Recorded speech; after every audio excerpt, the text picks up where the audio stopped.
All right, good morning again. Thank you for having me. Really glad to be here. I think I want to start a little bit just about what I do at ICL and what it is kind of meant to do for us, and of course also by extension to you. So this global food market relations manager role that I have is a new business endeavor that ICL started in August of last year. Effectively, the hope is, of course, long-term, maybe this will help us sell more products. That's obviously, always kind of the underlying message. But more importantly, we hope that our collaboration with the food industry can lead to us making sure that today's products that we have, and even more importantly, the products that we will have in the future will always be extremely relevant to the food industry. Because ultimately, those are the guys that will buy from your customers all the products, or at least a lot of the products. And so we, of course, want to make sure that our strategy is aligned with where they're going. A really easy example of this is to look, for example, if let's say Nestle, Mars, Unilever, and Kellogg's all decide, you know what, we want to go 25% organic by 2030. If they decide this, ideally, we would know this early so that we can make sure that our portfolio is aligned with that direction, because maybe other companies will also follow, and then you have a huge movement towards organic. And of course, developing fertilizing products takes a couple of years to do. So we want to make sure that we know this early so that we can stay ahead of that trend, right? That's broadly the thinking that we have here to make sure that we always remain relevant to all of our customers. As you will see also, as I kind of go through the work that I'm doing at ICL, is that a lot of this work is very directly related to sustainability. And the reason that I'm able to speak about this with some degree of authority from a food market perspective is that my previous work was exactly in that. So before joining ICL, I worked for 14 years for a food business. First, I built their sourcing department over many years, and then later on, their sustainability department. So basically, I know fairly well from what perspective and how food businesses are looking at agricultural sustainability, what they need, and also how they want to talk about these things. And so that's kind of the perspective that I'm bringing into ICL now. Of course, only in addition to what we've already been doing very successfully, right? Everything that I do is on top of everything that we've been doing already. Now to today's topics. So basically, I want to walk you through a little bit just what is the challenge that we're looking to solve with agricultural sustainability, an introduction kind of on that, and also some of the broad economics on the food market and how that overlaps basically with us. Then I also have a short segment on long-term trends in the food industry, something short about the relevant policies that are also driving some of that. Then I think the most important segment is about how, or sustainability from a food market's perspective. So really how are food businesses looking at sustainability in agriculture? Then of course, how are we trying to use that information to your benefit ultimately? And then just a short recap at the end of it.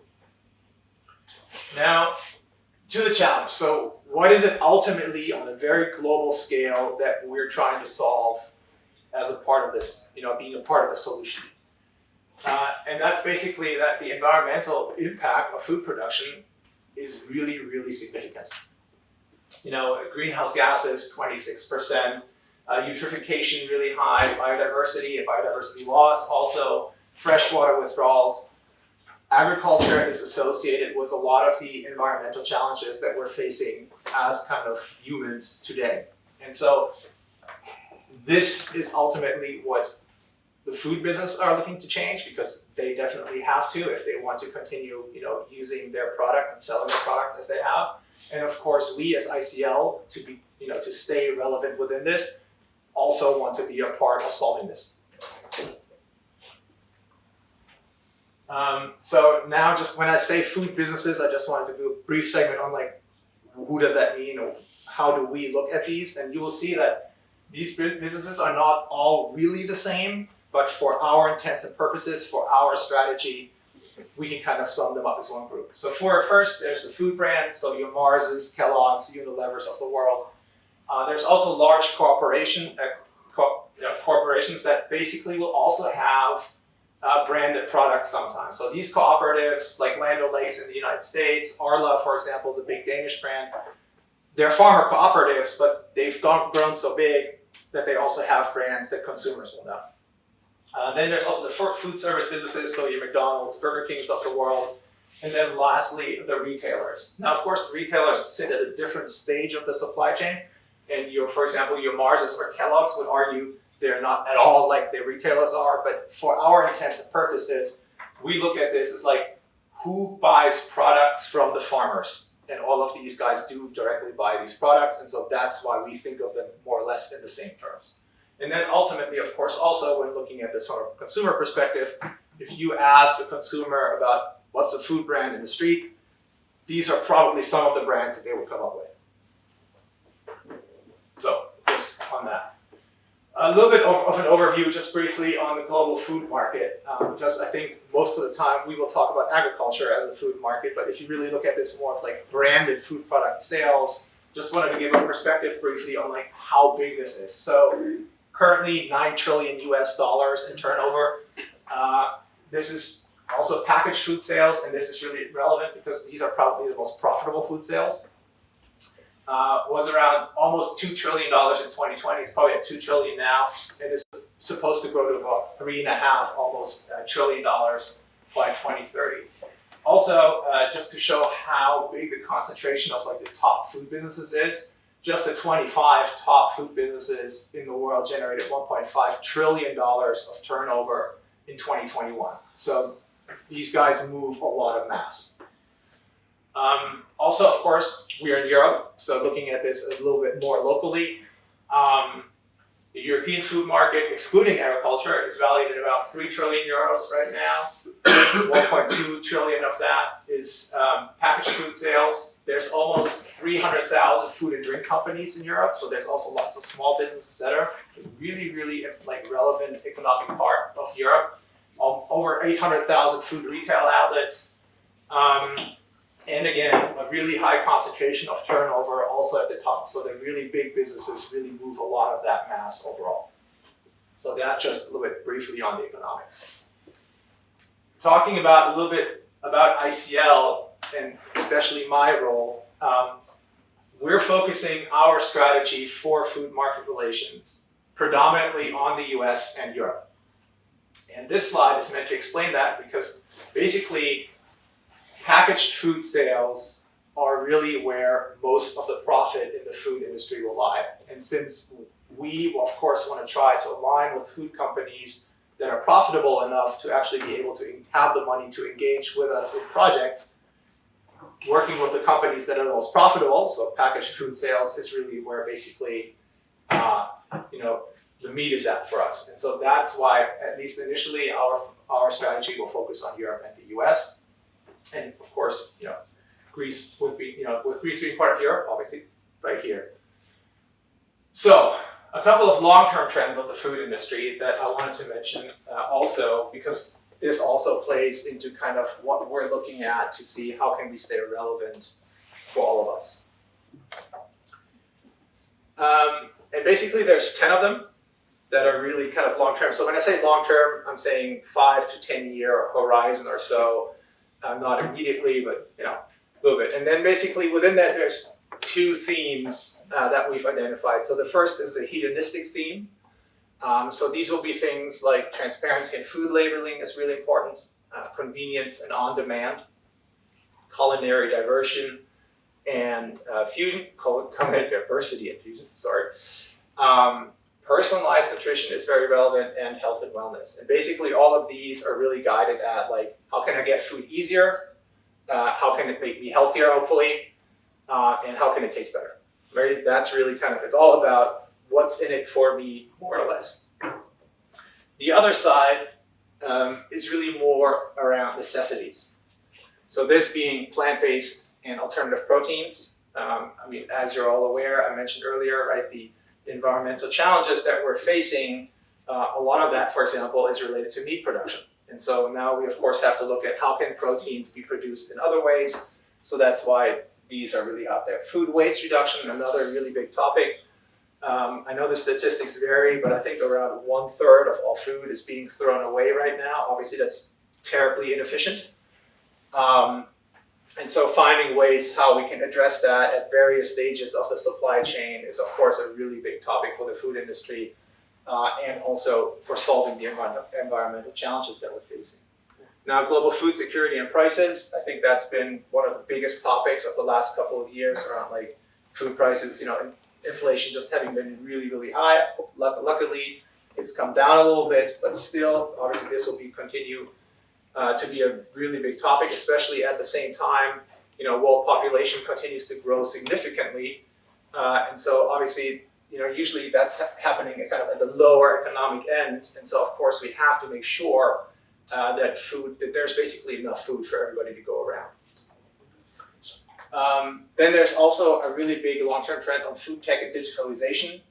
Actually, a lot of that is kind of meant to address the food security issue, but also the food waste reduction, for example, because basically technological solutions, around supply chains, for example, labeling, etc., can help address those problems. Also, of course, digitalization at the farming end is another really big trend. We'll go into that in a second. And then lastly, I think the biggest of them all is sustainable and regenerative agriculture, and we will go into more detail on that in a second also. Anybody have any questions about this so far? Kind of anything that you would want to add or find out more about? So maybe giving you a little bit of insight in how we use that stuff strategically. So basically what we then do is we look at, okay, how are these trends relevant to the food industry? So this will be kind of left to right. And then, of course, also, how is this relevant to us at ICL, right? Which of these factors do we have a lot of control over, input in, et cetera, right? How can we affect any of these? And so, of course, culinary diversity and fusion, that's something that's happening because of global migration patterns, et cetera, et cetera. That's not really something that a fertilizing business necessarily will work with. We also don't really affect, taste of food or so very much. So that's, for example, something that's not terribly relevant for us. Pretty relevant for the food industry, not terribly relevant for us. Or something like transparency and food labeling, again, not something that's really associated with fertilizing very much. Maybe on the transparency end a little bit, but pretty much not relevant for somebody like ICL. But on this end up here, that's really kind of long-term trends that we see, okay, this is extremely relevant for our work and where we can have a lot of impact. And so these will be the ones that we then focus on to see how can we use this information and these trends to inform our strategy going forward.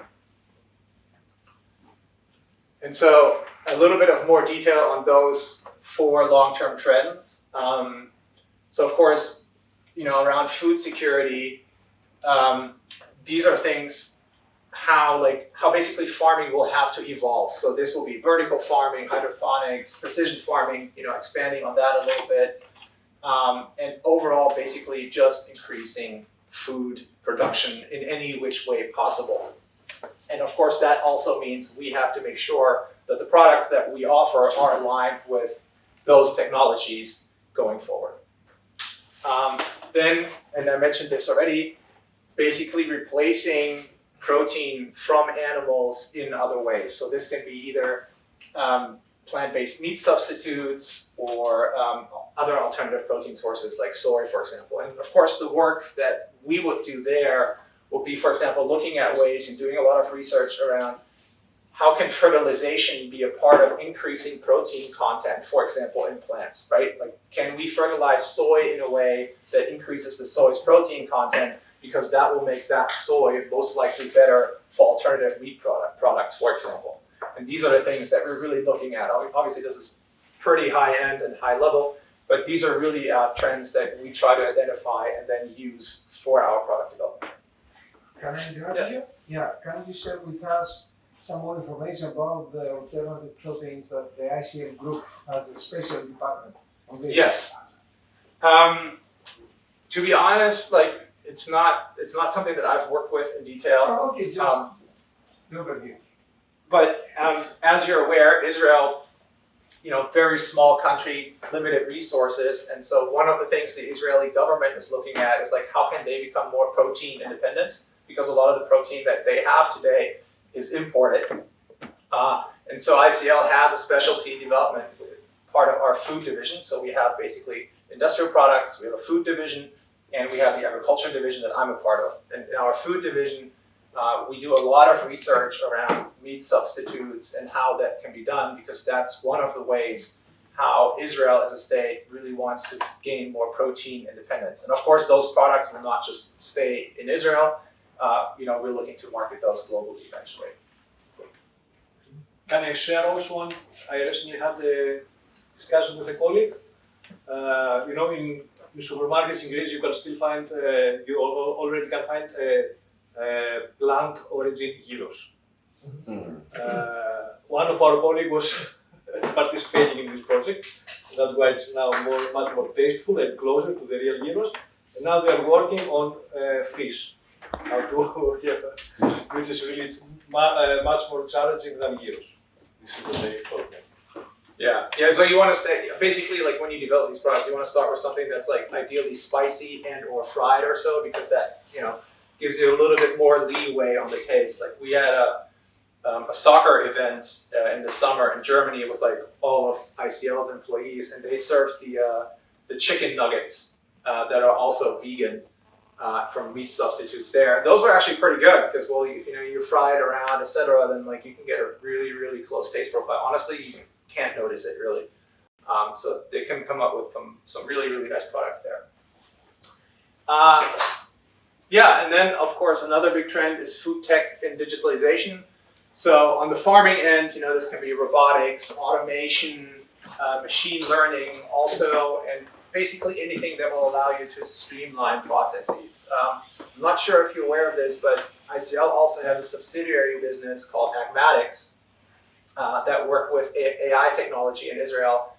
And they are also developing digital tools that will help farmers basically apply better fertilization, for example. Akko, is that something that you're going to? I will mention about it. Yeah. Okay, thank you.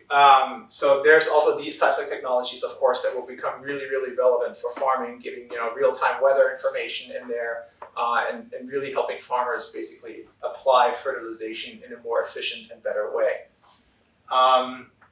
And then also, of course, on the other hand, for more consumers, right? Digital platforms also providing more personalized food information for consumers in a way that will give them better traceability, but also, for example, making recommendations around like what is the best diet for me, and really improving on that end. Also, something that will become more and more of a trend, I think.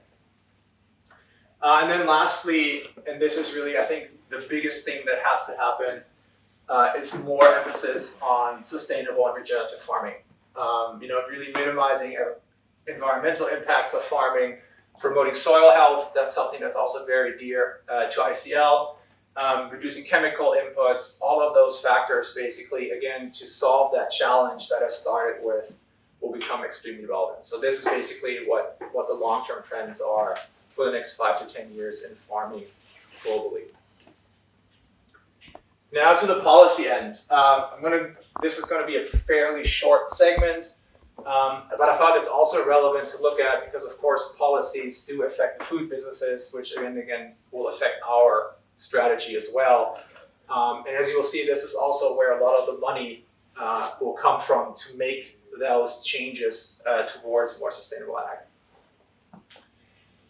So I'm going to start on the U.S. end. I know you guys don't work in the U.S. market, and so this is less relevant in that sense.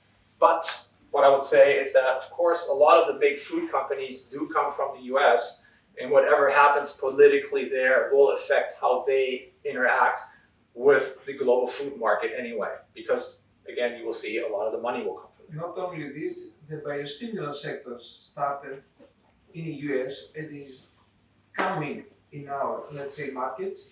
And we have to think a little bit about biostimulants. It's not just only products, it's a philosophy behind.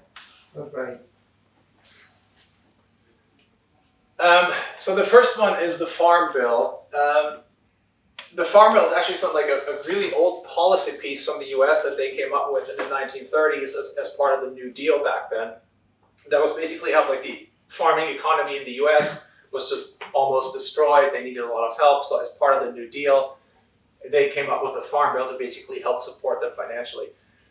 Over time, because this is how politics work, this has really moved in a very different direction. So now actually over 80% of the farm bill is actually funding for food substitution projects in the US for poorer people. So for example, like food stamps or so, maybe you've heard of this concept. All of that money is basically under the farm bill. And the reason I mention this is because basically last month a new farm bill was supposed to have passed, but it was basically scheduled for end of September of this year, because every 5 years or so there's a new farm bill in the US. And the reason that this will become relevant is because with the Biden administration, this farm bill is actually going to change a lot of how it worked previously, and put in a lot more incentives for regenerative and sustainable farming for farmers. So basically providing additional money in that way to switch farming to a more sustainable approach. Then there's also the National Strategy on Hunger, Nutrition, and Health. This is not so relevant for our purposes. But then lastly, the Inflation Reduction Act. You may have heard about this because this doesn't just cover agriculture. This basically is like a whole new industrial development plan for the US that also covers agriculture. Now the agricultural part is of course what's relevant for us. And the biggest thing in the Inflation Reduction Act related to agriculture is that they are providing a lot of funding to move towards what they call climate smart agriculture. And when I say a lot of funding, it's almost $20 billion that they want to spend over 5 years to support the transition of farmers. So basically helping them do research on technologies, providing funding for actual like transition at the farm level. So it really covers a whole wide range of things. And $20 billion is of course a lot of money that's going in that direction. And you know, this is also why I think food businesses will be further incentivized and will have additional funds available basically to do transition to more regenerative agriculture. So this is on the US end. Then on the European end, obviously you guys are all aware of the Green Deal. Just really briefly, it covers kind of a bunch of different aspects that I think all relate to agriculture in some way. So the first is the climate action aspect of the Green Deal. The biggest thing there is like the overall target of EU becoming carbon neutral by 2050. To be honest, like that's a really abstract thing and not something that's like I feel like is really graspable. What I think is less abstract is that they also want to reduce our carbon impact by 55% by 2030. And 2030 is 6 harvests away. And as far as I know, we're still pretty far off that target. So either they're going to really, really ramp it up, or we're going to miss it, or something in between. I'm hoping at least something in between. But I think what it tells me is that there's going to be a lot more action and pressure for us to move to a less carbon-intensive agriculture. It's going to happen really soon. Then on the sustainable industry side, again, this is also a policy that's covering many angles, and agriculture is one of them. I think the thing within the sustainable industry side that is relevant for our work at ICL, and of course the products that we're putting out, and Roy already mentioned this, is the circular economy aspect of it. And so basically what we're really, really investing a lot of research in now is how can we use waste streams to build fertilizers. The first one is, of course, Puraloop, the product that we're launching this quarter now. So this is, for example, recycled sewage sludge ash that we're then making fertilizers out of. But this is just one part of this trend, and we're going to continue to work on this and find other ways how to use waste streams to build fertilizing products. Then there's also the farm to fork policy, or basically this is now going to actually be called sustainable food systems, most likely. Of course here, this is really, really geared all at agriculture. I'm sure you're all aware of this. Then there's also the biodiversity preservation piece. This is extremely relevant because a lot of the land in the EU is going to be put under some kind of biodiversity monitoring program. And of course, as agriculture needs a lot of land, there's going to be a lot of overlap between what is put under those biodiversity measures of the EU, and what is also farmland. Then there's also the new genomics techniques policy that is now new. I think it's still being discussed to some degree. But of course, this is also extremely relevant for the food industry in the sense that it really puts them in a bind. So on the one hand, of course, these food companies want to take advantage of gene-edited food in a way basically that makes their food production safer and easier. At the same time, though, of course, they also always have to look at this from a consumer perspective. And at least to my understanding, a lot of consumers in Europe are still really skeptical around like gene-edited food. I'm guessing this may also apply to some of you. And for the food companies, of course, that puts them in the bind of like, hey, do we try to take advantage of this new technology that may make our supply chains safer and a little bit more reliable? But how do we then explain this to consumers in a way that doesn't hurt our sales and create a backlash? And so this is really something that they're going to be struggling with quite considerably. And I'm honestly interested to see how they handle it. I think so far they've been kind of trying to stay away from it in quiet, but I'm thinking, as climate change progresses, we will probably need more and more of this technology to kind of address those problems. So this is going to be an interesting one. And then lastly, the Green Claims Directive. So this is definitely a policy that is still being discussed at the European level, but they will launch some version of this for sure.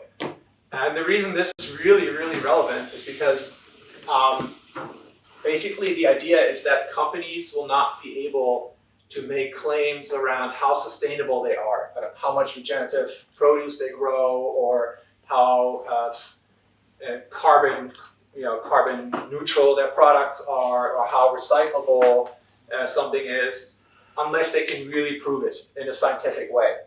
And I think that law is going to be really, really relevant because so far, for example, there was a recent study by FAIR that said a lot of companies are claiming regenerative agriculture in their supply chains, but only about 8% of them, for example, had actual measures and strategies in place to incentivize farmers financially to make that transition. And so obviously, 8% is a tiny number of companies that actually at this time have strategies to really implement these types of measures. And I think this Green Claims Directive, once it is in place, will hopefully kind of move that in a better direction where they actually say what they will do and then do it. Question, do we expect any subsidies from the European Union, for example, in this pillar, in this, and this? Yes. So the sustainable food systems, they have considerable funding under, let me just put this up, this is the Horizon, right? So the program that we've also been investigating to work with. So basically this is under the Horizon umbrella. I think it's about 10 billion euros or so that they want to do in funding. Of course, over a number of years, but there will also be considerable funding in that. I think most of it is research geared, so not like direct incentives that way. But of course, that will also be a considerable push in that direction. It means that all the funding will go directly to the farmer, and we, as a partners, through our products and our policies, can prove that they fulfill some targets and we get the subsidy, something like that. I think it's going to be, at least from the programs that I've seen, more around like funding projects to prove that this works and how it can work, basically. So this is kind of the stage I think that we're at. So how do we design projects? Universities would be of course also included, other research organizations, farmers, to really figure out like how can farming transition to regenerative agriculture in the most effective way, and how can this work for farming? Okay.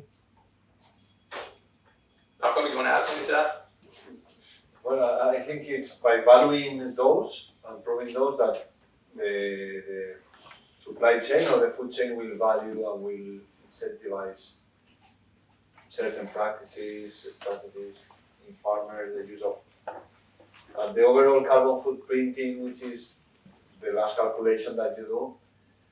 I will refer to tomorrow also, since it's interesting, how we can roughly do a carbon footprint. Maybe some of you are already familiar, and then to prove that we are improving the sustainability profile of the product, quantify how much. But about money, yep, we see the policy, agricultural policy, it's coming more and more for green management practices, like cover crops, or soil cover overall, or Biodiversity preservation. So it's not direct, it's indirect. Yeah. Alright.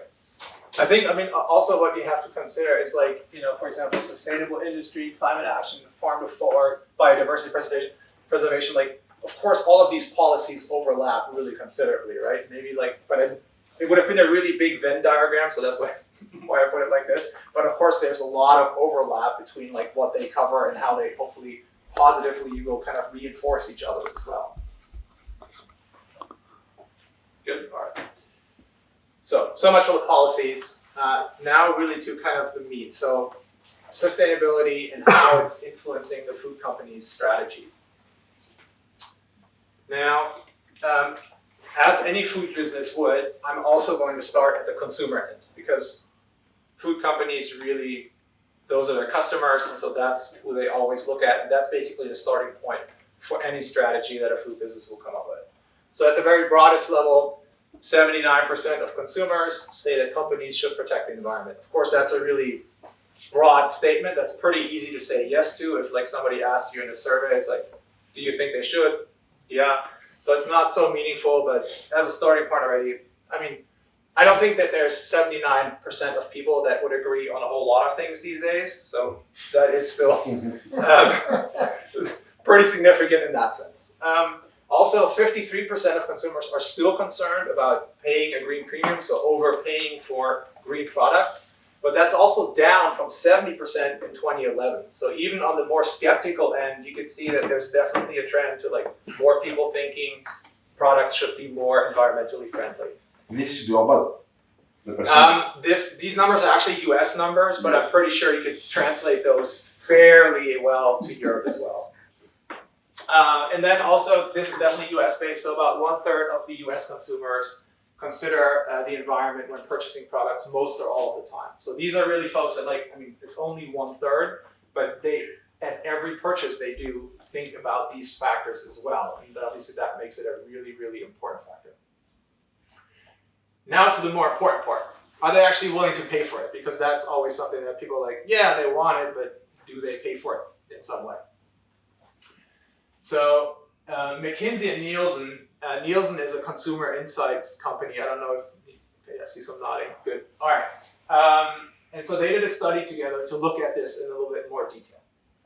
Now, what they found is you can have about 8% additional growth over a 5-year period, or a compounded annual growth rate advantage of around 1.7% per year. And this is comparing a product with a sustainability claim and one that doesn't have it. Now you would think, okay, 1.7% per year, something, but it's not very significant.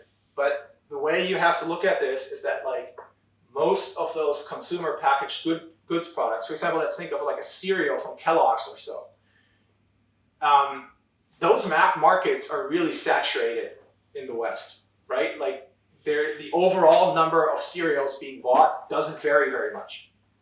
So basically, when you have a 1.7% advantage per year on a given product, that means that you're taking away market share from your competition.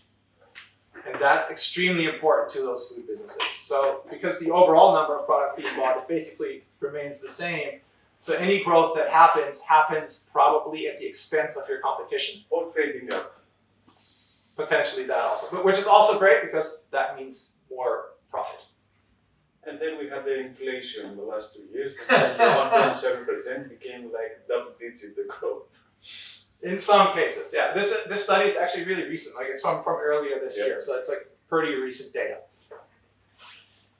Also, the more specific the claim, the higher the associated growth rate. So this 1.7% per year will increase if you have more specific claims about sustainability. So for example, you can say, I don't know, this is sustainably grown, is like kind of meaningless, if you will. But if you have certifications to go along with it or specific claims around like how much carbon or whatever, then that number will increase further. Look, I can also share because I'm responsible also for the food department in our company, and sharing the feedback from customers, the food industry, their concern on having clean label, to having more, the products to be much more friendlier and sustainable. It's increasing with really accelerated rate. It's good. We're talking about now Western Europe, and because in this part of the world, still the consumers are quite sensitive on this, and this is a trend that is increasing. So, yes, if we see the whole food chain, this is going to be also a need from the farming states of food production. Exactly. And then also, lastly, the more claims, the better, right? So if you can make multiple specific claims about your product, again, you will outperform that 1.7% number. And so I think overall, basically this leads to the conclusion that, yes, in a way, consumers will pay for more sustainable products, and that will lead to a competitive advantage, which is, of course, ultimately what any business would be after. Now, looking at it from their challenges side. So basically they have three big challenges on the sustainability side that also largely overlap to some degree. First one is waste. So this is food waste, and of course also really importantly, packaging waste. Packaging waste is like a huge thing for food businesses. Not relevant at all for agriculture though, so we won't talk about that. The other two are greenhouse gas emissions and biodiversity. Also, again, strongly overlap, and these are, of course, relevant for agriculture and the food chain alike, and so these will be the ones that we focus on going forward. Oh, don't need that. Okay. Now, I have two slides coming up from IFA, which, of course, you guys all know. And the reason I wanted to bring these into this conversation is because it shows really nicely, positively, and also from an opportunity perspective, where we overlap. And so basically this is looking at everything from the fertilizing industry perspective. And what you will see is that, of course, we have our biggest environmental impact in our downstream. And this downstream also happens to be the food industry's upstream. And so that means, of course, they will also look at us as the fertilizing industry from a somewhat skeptical perspective, but at the same time, it provides also a lot of opportunity for collaboration to solve those problems. Because they can't just, of course, move away from fertilizing, right? That's not what they're going to do. And so that's really where also a lot of the opportunity will lie because of this impact. That is, of course, not terribly positive. This next slide also looks at kind of what are the options to solve this. And again, another really nice slide from IFA. Again, of course, the overlap is in our downstream, that being the food business's upstream. And then, basically these are the levers that are relevant and like how could you possibly solve this? And of course, we are already extremely active in precision agriculture along with enhanced efficiency fertilizers. We have really broad portfolio of fertigation products already, biologicals, as we've talked about. Also, we're developing, so biologicals is biostimulants in this case. So obviously working strongly on that direction. And then, of course, we are also now putting more and more effort towards the regenerative agriculture end as well. So I think there's a lot of work being done already that's like going in the exact right direction. And now to the food industry's perspective on this. And I'm just going to put up two pictures basically that I think sum this up really nicely.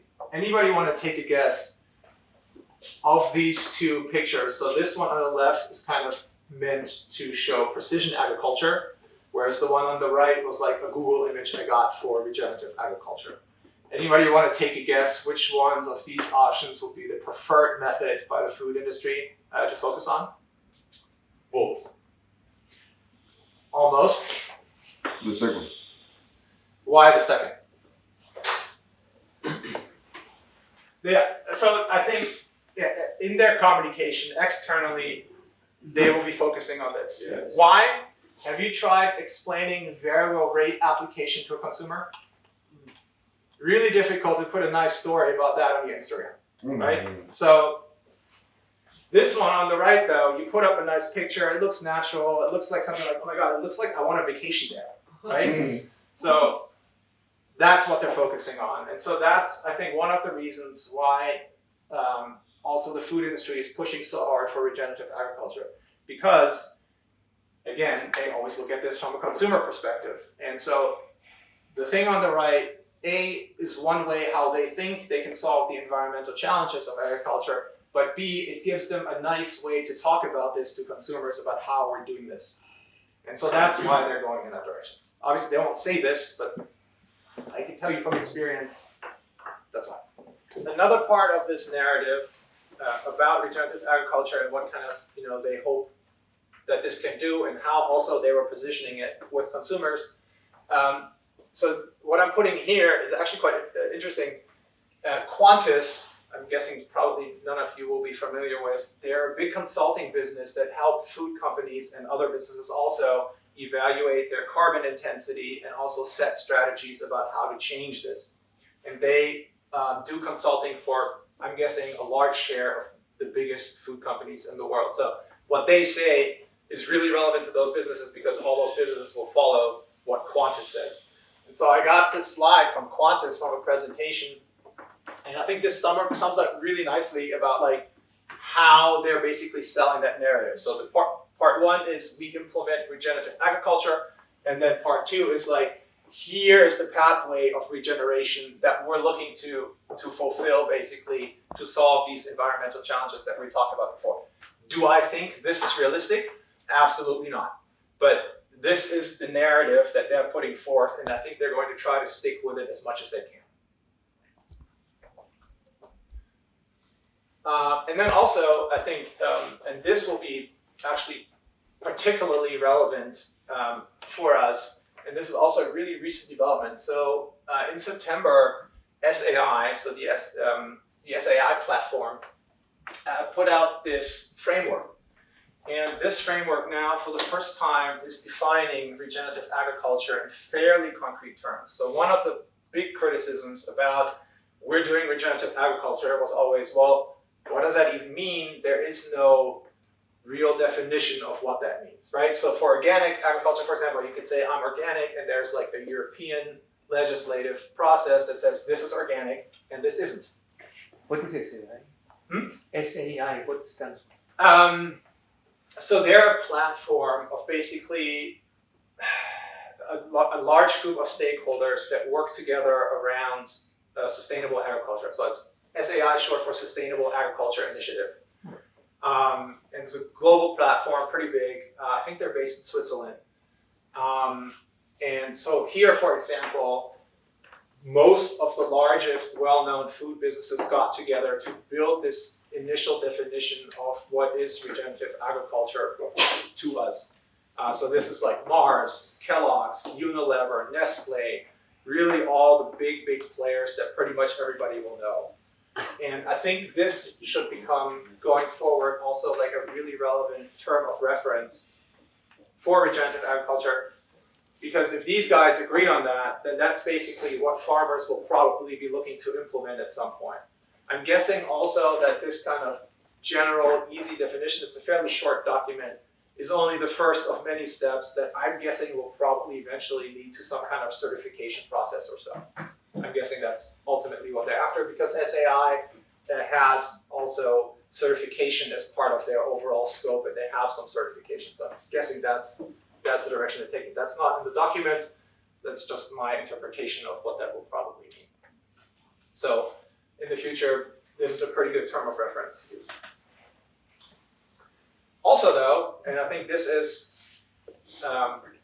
one of the reasons why we as ICL, of course, are also looking at this very closely and trying to follow this, is because this trend means a lot of financial opportunity as well. Because making these transitions, of course, requires a lot of funding, and the food businesses really are putting up a lot of it already. Like all of these headlines are very recent. And if you look at this, like 260 million, for example, that Pepsi put up was just a project in the Midwest in the US. And most of it is going to go to farmer transition funding. They get special bonuses basically per acre that they're converting to regenerative farming in that site. And so a lot of these companies are putting tons of money behind it, really around the globe. And so I think, of course, that is also something that we want to be able to stay on top of and ideally also take advantage of to some degree. Now I want to talk a little bit around how are we as ICL trying to build relationships with food businesses so that we can hopefully also get more of this type of information at a deeper level so that we can use that to build our products and portfolio.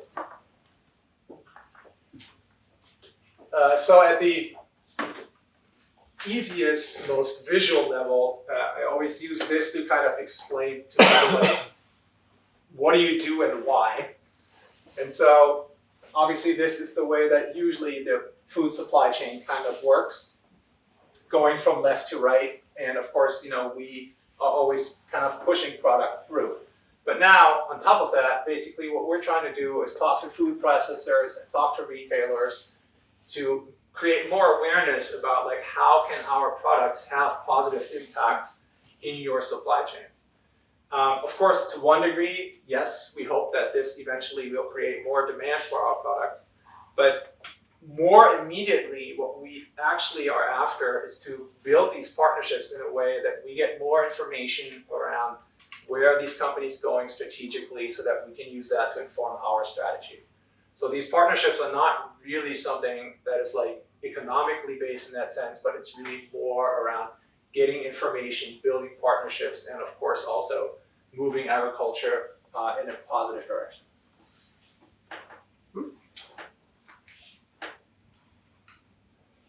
Now, to do this, of course, we have to also figure out how can you do this, because food companies are not usually used talking to folks like me, because they're well, that's not terribly relevant. It's becoming more and more relevant. I'm definitely noticing that, but you still have to, of course, have a plan to how are we going to go after this?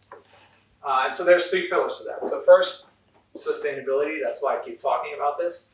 And sustainability departments are also really the folks that we're talking to at these food businesses, because in most cases, those will be the folks within those businesses that have incentives to, for example, affect their carbon footprints, right? So people purchasing products may not care about it so much, but the folks in the sustainability departments will be the ones that have actual incentives to say, okay, we have certain carbon reduction targets, for example. At the same time, to do this also, we are working internally very diligently to see how we can affect our communication in a way that is also aligned with the food businesses. So a really easy example of this is a lot of the trials and studies that we have right now are aimed at communicating about, for example, yield increases or so, which is of course very relevant to a farmer because that's ultimately what they will be after in the first place. But now we also have to look at, okay, can we also talk about this in terms of how does that affect the carbon footprint of the crop, for example? And also how can we maybe talk around how this may have, a positive effect on biodiversity or some other sustainability factor so that we can kind of broaden our communication around the benefits of our products. The other big thing is team and partnerships. So we're really broadening the scope of who do we partner with and who do we work with in terms of associations, for example. And I'm going to go into a little bit more detail on that in a second.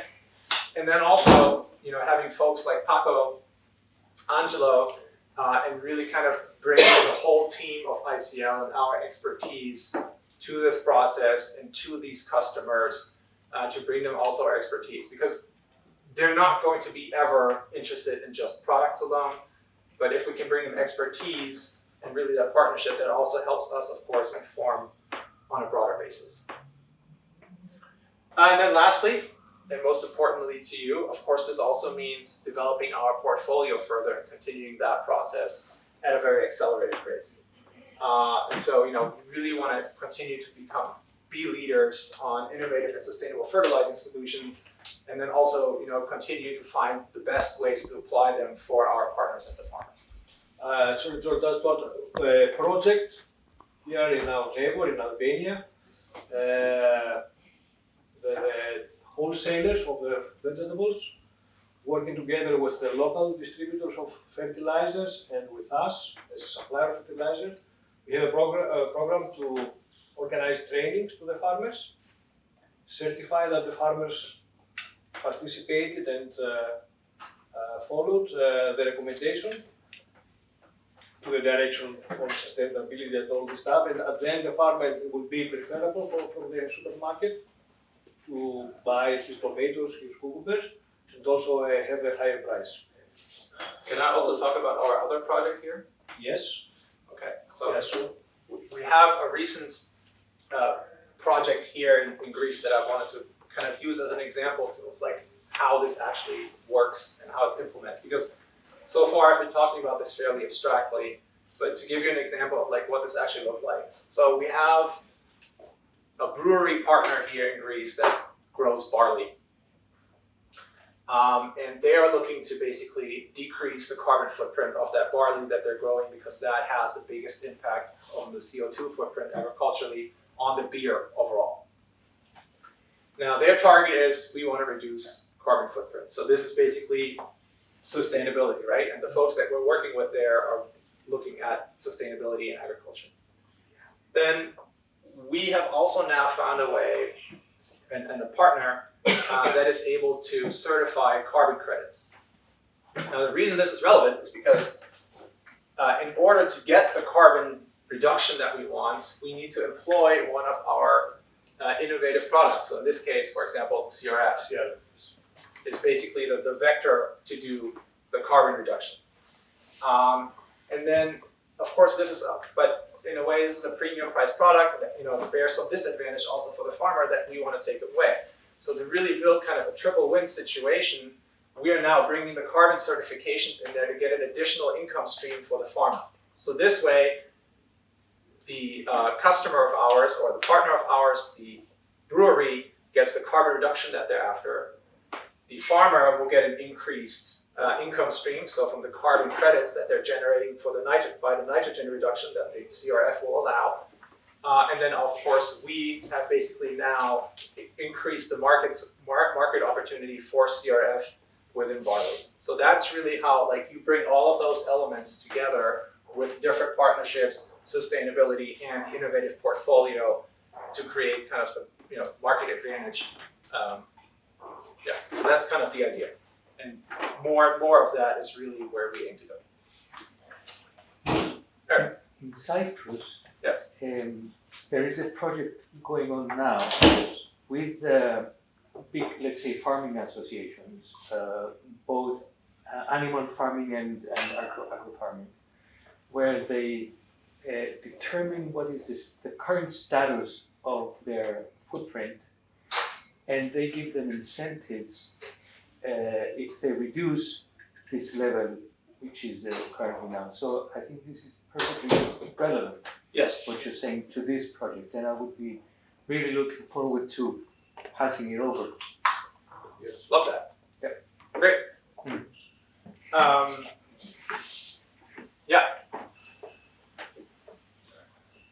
Yeah, and so a little bit more around kind of the sustainability aspect. Of course, we have some, I think, pretty good achievements. I think especially being ranked number 1 on global fertilizers for two straight years on Bloomberg. Really nice achievement. Also, a carbon disclosure project, an A rating for 2nd straight year. Also, very, very nice achievement. What's not on here yet, but is actually the most relevant piece to my work with the food industry, is that we're also now part of the SBTI initiative. That's the Science Based Target Initiative. I'm not sure if you're aware of this, but this is basically the world's leading association of companies that are looking to reduce their carbon footprints, and this is the verifying mechanism that most of them use. And so this is extremely relevant because basically all the big food businesses will be SBTI, and now ICL is also part of SBTI, so that really adds a lot of legitimacy to our decarbonization journey. And then of course a couple of our targets also. So as I mentioned, decarbonization is a really big piece. We're also increasing our share of renewable energy. We are, increasing our circular economy initiatives on the fertilizing side, but also on the other, like on the industrial products, for example. And then, basically my task, or part of my task with the team, is then to also take this and put it into verbiage that is more aligned with the food businesses, so that we can present this in a way that they really understand and appreciate. Yes. Can we some lines about what is this all about? Oh, okay. Yes. Sorry. So on the bottom, basically, we have the Sustainable Development Goals from the UN. And of course, we're always basically trying to sort these. I think the UN has around 40, I want to say. Do you know the? 20. It's 20? I think so. Okay. 20 then. Okay. 20 Sustainable Development Goals that they're basically applying. Yes, do look at them. Yeah. That they're applying, and we basically always are, of course, trying to sort those to the initiatives that we have. And we're actually, and I'll get to that in a second, we'll be also doing that actually with our sustainable products portfolio in the future. And then a little bit on the partnerships. So two things that we've done this year already is we are also joining food associations at the European level to kind of broaden effectively our networking abilities and also our perspectives around what is happening in agriculture on a European level. So we have become a part of the European Food Forum. That's an organization that was founded actually by members of the European Parliament, so from different political organizations. And there's also a lot of food businesses represented. And basically the forum is really meant to give a kind of open, safe space for interactions between food companies like us, and members of the European Parliament about upcoming legislations and where can we move things together in a way. We're also actually, later this month, I'm doing a presentation around kind of our circular fertilizers there, for example, in the hopes that we can create a working group with members of the European Parliament, but also food businesses, to look at how can we maybe accelerate the pace and create, for example, incentives for farmers to use these products, right? Because farmers are obviously often conservative. They know what they know and they want to keep things in a way that they think will always work for them. But if we want to create incentives for adoption of new products, we of course have to find a way how to make this maybe financially more attractive or more attractive in other ways for farmers to try out new products on their farms. And so that's one thing that we want to, for example, talk about there. We're also a member of Fresh Food Europe now. So this is kind of the kind of head fresh produce association in Europe. And again, really nice opportunity for us to talk to the growers of fresh produce there. And then this is a part of our strategy for next year and an expansion of this. We are also looking to join local food associations in our European and American markets. So as an example, this is, I think it's called Hellenic Food Industries. Right? That's the name of it. I'm not actually sure, not in every country these are associations that we can join, because sometimes they're closed to only food businesses, and that may be the case here, I'm not sure yet. But in the UK, for example, there's a local association that we can join, Germany as well, and so we're looking to really kind of broaden our impact and our abilities to kind of get in contact with food companies, and also, of course, get more and more information that we can use through these local organizations. And so that's something that we're going to continue to build as well, to expand our footprint there. Yeah, and then also, of course, something else that we're always trying to bring to food companies that I think is really relative is also our agricultural knowledge, right? So we have 500 agronomists across the globe, about 4,000 years of combined experience, tons of PhDs in soil science, soil fertility, etc. My man Paco here being one of them.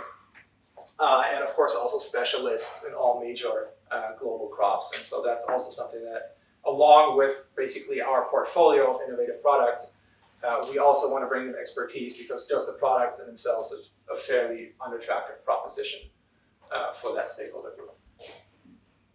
Yeah, and then in the future, this is something that we're working on internally now to build, so I'm giving you a little bit of insight of like, how's this going to affect how we communicate about our products. So in addition to what we're doing today, we're also looking at how can we talk about sustainability benefits of our products. And we've kind of identified 3 themes that we're looking to hit on. So first, circular. So this will be products like Puraloop, of what Roy mentioned, out of the recycled sewage slash ash. Then there's also a sustainable growing aspect of it. And then lastly, climate products. So for example, something like the CRF that I talked about would, for example, fall under climate products. But of course, there's always overlap with the other aspects as well, right? No one product is clearly only one thing, because, for example, also a product made from recycled content will, of course, also have climate benefits because, you know, you're upcycling something. But this is really kind of how, in the future, we will also look at how we're developing our products and talk about their sustainability benefits for farmers, for our clients, and of course also for the food industry. And this will really become kind of like, I'm guessing, more of a matrix, if you will, because we will not only talk about this, but this will be one way how we're also able to talk about the benefits of our products. And so this is really where I want to leave it, because Paco will go into a lot more detail around like what our products can do, etc. And I think this is about the depth that we will need for today. So just a quick recap, you know, we've identified kind of what the long-term trends are in the food industry, and also how policies are favoring a more sustainable agriculture. Consumers also willing to pay for it, very importantly, and food businesses are therefore heavily investing in that direction in a way that also allows them to communicate about this in a positive way. And then lastly, we are really working very passionately across all stages of the supply chain now, food supply chain, to bring a more sustainable agriculture to the world.